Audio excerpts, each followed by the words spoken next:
mess with your lips. I just got slobber all over my face.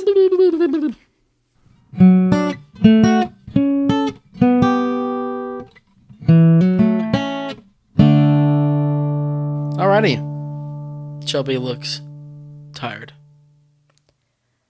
Interestingly, Shelby is tired. Why are you tired, Shelby? Why am I tired? Well, I haven't gotten to bed before 11 p.m. in the last few days. And I've been getting up around 5 the past few days. And being active all day. I'm sure for some people that is enough sleep. It is not for me. It certainly wouldn't be for me. I sleep at least 8 hours to feel fully rested. And really, I prefer 9 or 10. Our photography club had the monthly meeting.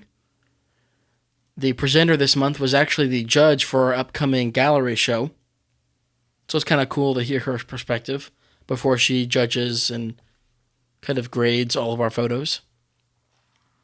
She is a professor at the local university, SFA, a professor of photography. Interestingly, she's really into film and kind of old school photography, even though she's probably only 30s-ish. Yeah. But she's probably kind of a hipster. She gave off kind of hipster vibes. Anyways, she showed us a lot of her work. She did her Master's of Fine Arts thesis project on her home in Montana. On her family's land. Yeah, her family had a farm for like a lot of generations. Still has a farm in Montana. And she had some really gorgeous photos of the landscape and the houses and the broken down cars and just kind of the whole sense that farming community is just kind of going away. As well as all the gorgeous landscapes and animals and sky, things like that. I loved every single picture that she showed us. Every one. I was like, yeah, I'd put that in my home. Yeah, she was good. She was good. She does a lot of like segmented landscape, panorama work. So she takes multiple shots in a panoramic view and keeps them separated, but displays them kind of together. So you still get that kind of panorama, but in panels. And I really love it. Yeah, her biggest piece like that was this really big mural that was 5 photos. And she said when it was all assembled, it was like 10 feet or 12 feet wide. We just saw them on the projector, but even then you could still tell that they would have been really... just breathtaking. Yeah, breathtaking in real life once they're printed. Anyways, her name is Amanda Breitbach. We'll put a link to her website in the show notes, which you can find at Hastings.com/highlights. I submitted my 6 images to the competition. The way that works is that they will judge the 6 digital images I submitted, and then they'll let us know which of the 6 images we actually need to print and mat and frame for the show. They don't announce the results until the opening gala, whenever all the photos are actually printed and are on the walls. But I just submitted those this week. I'm fairly happy with the group. I still feel like there's a lot that could be better about each one, but that's just where my photography is right now. You had a few in your grouping that I really loved. Well, good. Thank you. I submitted 0 photos. Yeah. I cannot wait to hear from the judge which ones she wants me to print. Yeah, Shelby could have submitted photos, but it just kind of got to be a time crunch. Shelby didn't have time to take any good photos that would be worth submitting.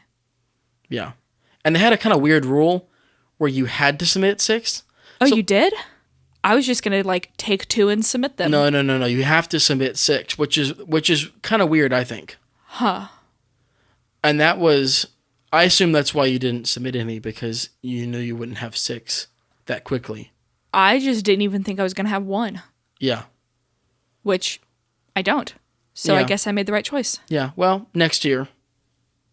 We also got our challenge assignment for the next month.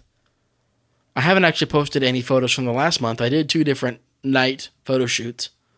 So I'll have to edit those and get them up on the website soon. But the next month is fiction. It's kind of a weird topic. Amanda's the one that suggested it. I say weird. I think it's just challenging.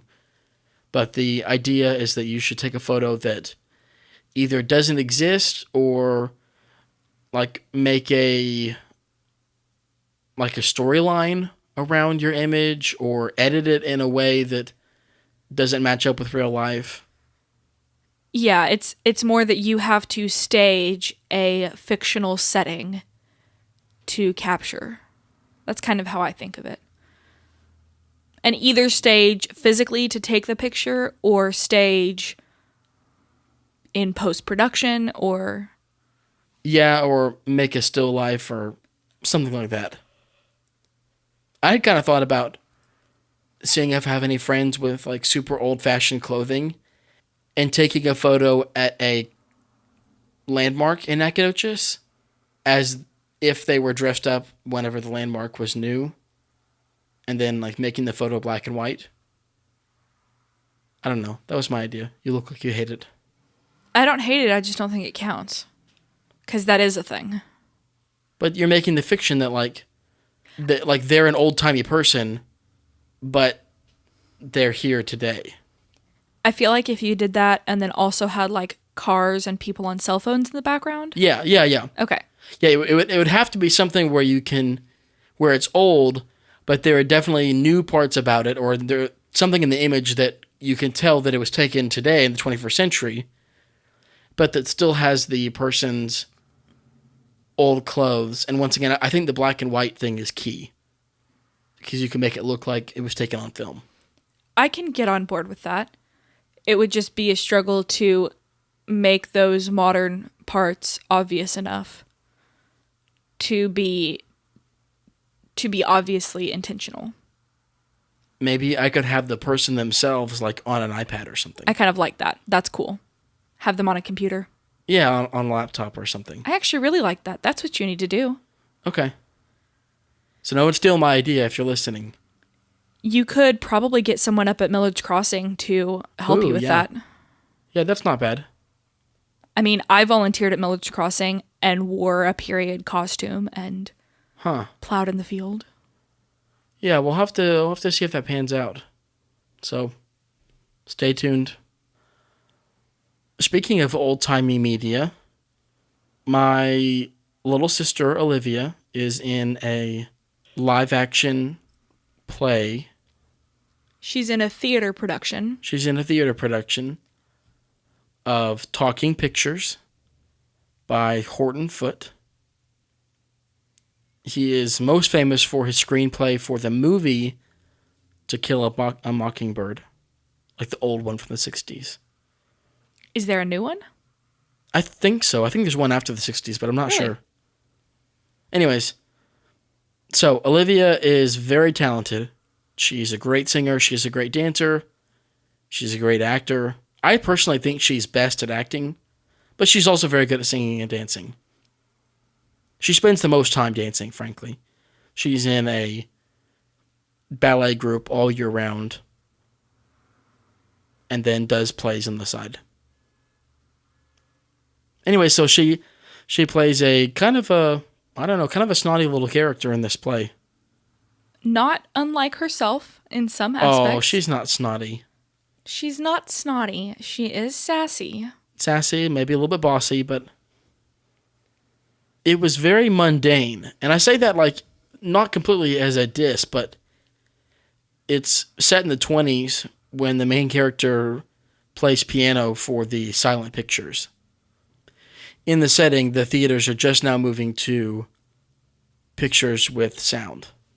They call them Talkies. I assume that's what they were initially called. Mm-hmm. It was a lot like a portrait, but a play. Like, it was just normal things. Like, there wasn't anything fantastical happening. It was just like a few days snapshot of a few people's lives in a small town in Texas. Does that make sense? Since I saw the play, it does. I would describe it as a play serving the purpose of representing life in a particular point in time. So it wasn't dramatic. It was just, this is what life was like. Kind of. Yeah. Like I said, I liked it, but it probably does not have a very broad appeal, I wouldn't think. No. But it's a really nice little theater. They do many shows each year. They do 2 big ones that they usually involve kids in. One in the summer and then one around Christmas. Most of the other ones are generally more adult themed and more kind of small productions. But this one, called for a few kids. So they picked Olivia since she's one of their best actors. I am her brother, but she really did a great job. She did do very well. I would say the big highlight for the week was our very good friends, Carolyn and Jeremiah, coming into town. I knew Carolyn back in middle school and high school when I still lived in Oklahoma City and was extremely close to her family and her brother and her. We've just been lifelong friends since then. A few years ago, she got married to a great guy named Jeremiah, actually just a few months before Shelby and I, so I guess 5 years ago. I think 2 months before, yeah. Yeah. And he has just totally fit right in to the group. I think Shelby talked about this before, how it feels like we've known him forever, too. I would like to think that I have fit in similarly, but I don't know. I would like to think I have. I think so. So they drove up to visit us this weekend, and we've just had a ton of fun. We watched some TV with them. I kind of twisted everyone's arms into watching Modern Family. Which it didn't actually seem like anybody else was interested in. They were, kind of. Modern Family is one of those shows that I watch whenever we're in a hotel room. There's 2 shows like that. There's Modern Family, there's Golden Girls. We never really watch it at home because we don't have Hulu. But we always seem to watch them whenever we are at grandparents' houses or someplace where there's cable and we have time to kill. I've always really enjoyed all the episodes I've seen, so I had kind of wanted to watch it. We picked up a few cheap DVDs whenever our local Hastings was going out of business. They were kind of like a Blockbuster, but they had more geek stuff too. Anyways, they closed like every other Blockbuster. And we picked up a few DVDs for cheap. So that was fun to watch. Especially in order. I've seen all the episodes kind of like here and there. And so I don't have any sense of what the overall story arc is. We also played some tabletop games. There's a really fun, I guess, card game called Bang that our family really enjoys to play. There's a really fun tabletop card game called Bang that our family really enjoys playing.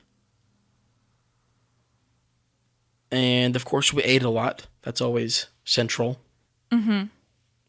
But we've just been hanging out and not really doing much. We also played a game called Mysterium that Nate does not like, so Nate didn't play. But the rest of us played. I love that game. Yeah, I just played more Stardew Valley. We did do a bit of cooking over the weekend. We cooked chicken and rice and some vegetables for everyone yesterday on Saturday lunch. And today for lunch, on Sunday, we cooked a big old pile of pot roast for Shelby's mom, which I thought turned out pretty well. Yeah, it was good. With a dump cake and some vanilla ice cream for dessert.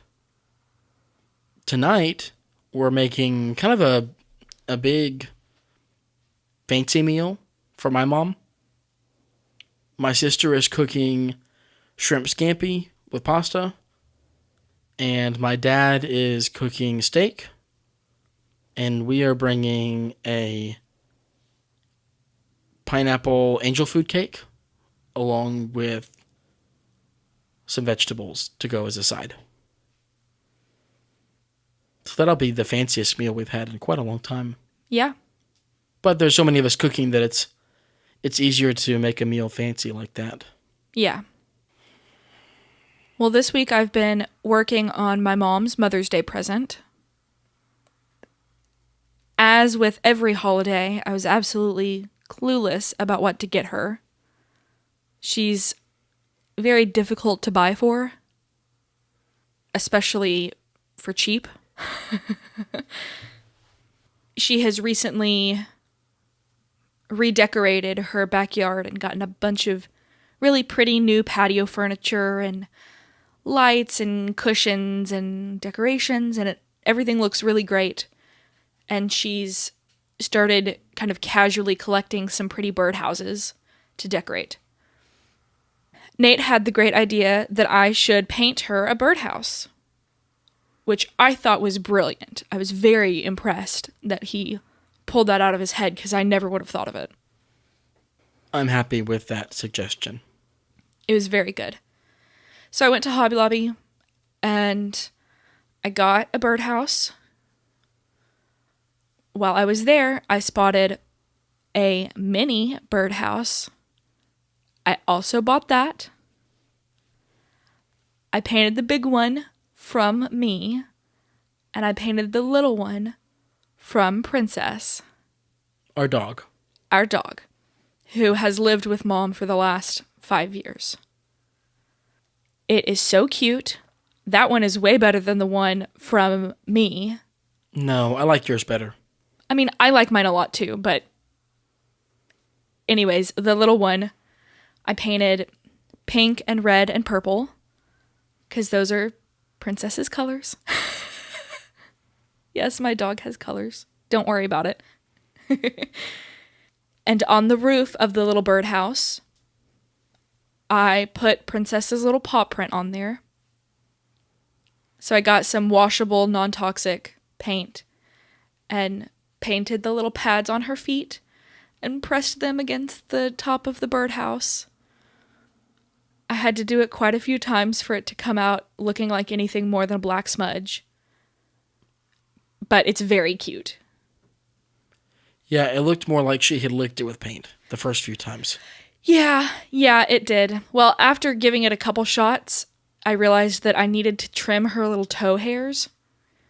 Princess is a long-haired miniature dachshund. So she has these little sprouts of fur that stick out between her toes. And it's very cute, but it is difficult for painting. So I trimmed those off. And at first I just kind of like painted the bottom of her foot. But that still wasn't quite defined enough. So then I got a smaller brush and just painted the little pads of her feet, her little Toebeans, and pressed that on. And then it turned out looking very cute. The one that I painted is a really pretty like royal blue. And the roof on it is iridescent purple and green and blue. And then it has some orange filigree around the rest of the birdhouse. It is quite eclectic, I guess you could say. Some may call it ugly. That's okay. No. But I really liked it, and I really loved doing it. I just really like painting, and I really like little arts and crafts things. So it was fun to do that. It looked good. I didn't have near as good of an idea for my mom. So we're going with the classic flowers and chocolate, which she will enjoy. Mm-hmm. I think we may have an eye on something to get her for her birthday. But she probably listens to the podcast, so we better not spoil anything. To wind down the episode in honor of Mother's Day, I thought it would be funny or appropriate or whatever to share a few memories of moms. I actually want to start with a really good memory of Carolyn's mom, our friend that's here in town this weekend. Who is a great mom. Yeah. I don't even know her that well, and she's still one of my favorite moms. Yeah, she's a fantastic mom. She's probably the closest thing I had to a second mom when I was in high school. Can she be my second mom too? I guess so. My third mom, I guess. Yeah. Anyways, I was always at their house all throughout middle school and high school. I was best friends with their son and also good friends with Carolyn at the time. Still are good friends. Yeah, with still Carolyn. are, but also Carolyn. Anyways. And Michael and I are still friends too. We just hung out with them when we went to Norman. So I wasn't there when this happened, but Carolyn told me that they were driving along kind of a country road in Oklahoma City, and right in front of their house, because they kind of lived a little bit away from Oklahoma City, right in front of their house, there was someone littering. They had like a minivan, and they were just pulling bags of trash out of it and just throwing them in the ditch by their house. That is so crazy to me. Yeah. Why? The thought of just literally bagging up my trash and then just throwing it somewhere on the side of the road is bonkers. Like bagging it up, putting it in your car, driving somewhere else, and then you're still like dumping it out of your car. What? Yeah, I mean, I guess they lived in the country and they didn't want to burn it and they didn't want to pay for someone to take it, I guess. I don't know. That mindset doesn't make any sense to me. No. That's just so different than how I was raised to live. It was apparently also different from how Mrs. Mueller was raised. Yeah. It was also different to how she was raised. And so she pulls up behind them. So she walks up there and she doesn't like address it directly. Like she didn't say, hey, don't, litter on my road. Or she didn't say anything like that. She just started picking up the trash bags and throwing them back in the lady's car. And she just is kind of mumbling the whole time like, oh, I think you dropped something. Excuse me, I'm just trying to help you pick all this stuff up. We don't want to leave it here. And she just then picks up all the lady's trash and throws it back in her car, like back in the lady's car. It is like, well, glad I could help. And then just gets back and drives off. The other lady the whole time is like not plussed. It was great. That's awesome. I love that story. Yeah, it's a quality mom. So we've discussed before how bad of a storyteller I am. So bear with me. Growing up, my mom was always very opposed to tattoos of any kind, anywhere, on basically anybody. When I was 18, I was already a big fan of tattoos and had already decided I was going to get some. You rebel. Oh, yes. Everyone knows I was such a rebellious child. I really wasn't. Anyways, we went to the Passion Conference and Louis Giglio preached a sermon about Tetelestai, which were Jesus' last words on the cross. Tetelestai is Greek for "it is finished." His sermon was about how we can hold on to that in our lives, that with any struggles or anything like that, we can know that the battle is already won. Tetelestai, it is finished. I fell in love with that, and I decided that was going to be my first tattoo. I was telling my mom about it because we're friends. She disagreed with me about getting tattoos, but we're friends. And I was telling her about it, and she was like, oh, well, that's a pretty cool tattoo. Like, I guess she just didn't realize that, you can get a tattoo that isn't like a flame skull or something. Yeah. Although I would probably also get that tattoo. No. Anyways, so she decided that she wanted to come with me to get it. she wanted to see me get it and be there, and it was cool. Anyways, so she goes with me and I'm getting my tattoo, and it was super easy. It didn't really hurt, and it didn't take all that long. And so it was finished, and we get in the car, and she was telling me, how much she liked it and how cool it was. And I joked with her and was like, yeah, we got to get you one now. And I expected her to say, no, that's ridiculous. I would never do that. And instead she goes, maybe. And in my mind, I slammed on the brakes. I was like, oh my goodness, here it is. Here's my opportunity. I have got to move on this quick before she changes her mind. So that year for her birthday, I gifted her a tattoo. Matching tattoos. Matching tattoos.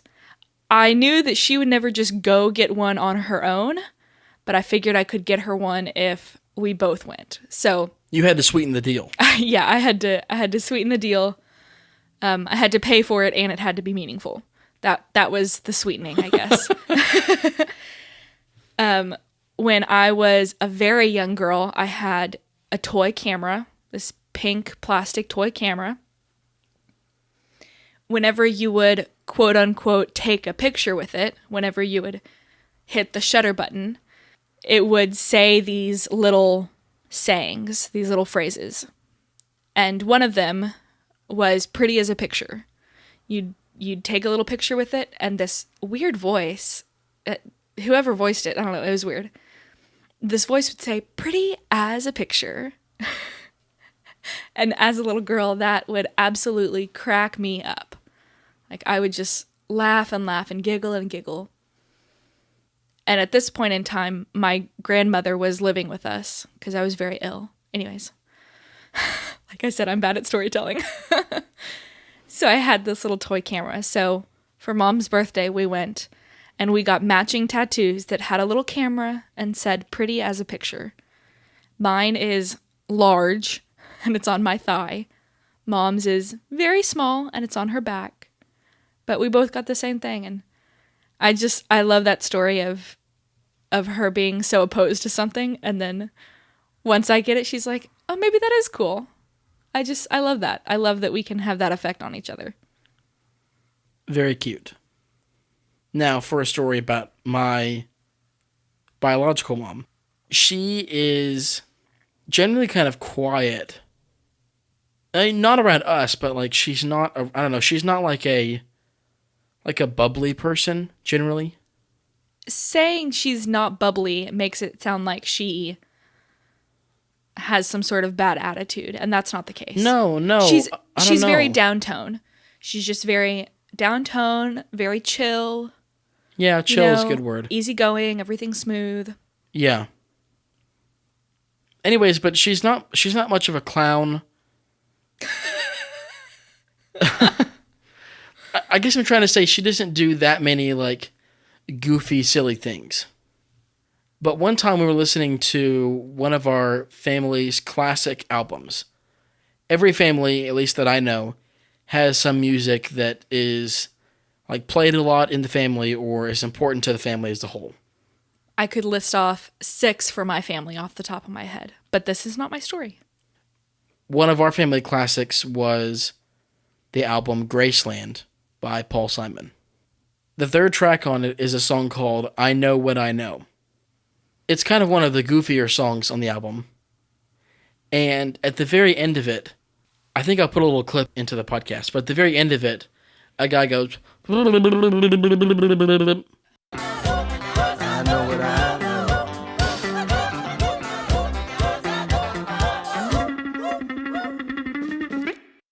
And one time we're listening to it, and just out of the blue, my mom did that with him. It's almost like you're humming, and then you just mess with your lips. I just got slobber all over my face. Anyways. Hopefully everyone turned the podcast off before then. Yeah, now that no one's listening, continue with your story. But at the very end of that song, they do that for 2 seconds. And one time, just out of the blue, Mom did that. And everyone just absolutely lost it. It was so funny. We all cracked up. Mom has this thing where, she laughs at something normally, but then if something goes like to a new level of funny for her, then she'll start crying, and that's when it's a really good joke. And that only happens once or twice a year at most. And this was one of those moments where Mom cracked herself up, or maybe she was just laughing at us because we thought it was so funny. I don't know. It was a really happy memory, and whenever I hear that song, I always think of that. That is funny.